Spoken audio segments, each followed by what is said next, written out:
Et oui, le biopic Michael arrive très prochainement. On a découvert la semaine dernière le premier teaser. Et c'est l'occasion de se replonger dans la discographie empirique du roi de la pop. Et aujourd'hui, je vous propose un petit focus sur ce double CD japonais, totalement non officiel, consacré à Paul McCartney et à ses travaux en studio, et sur lequel on retrouve pas moins de 5 plages consacrées au duo Jackson-McCartney.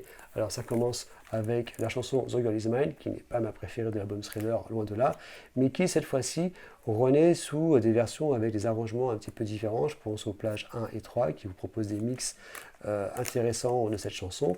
Et surtout la seconde plage, il s'agit d'un enregistrement de 14 secondes de la reprise de Stevie Wonder du titre I Was Made to Love Her que Michael enregistre ce jour-là. Et puis il y a deux autres plages qui sont dédiées à Say Say Say. Premièrement, la home demo qui a déjà fuité il y a quelques temps sur Internet.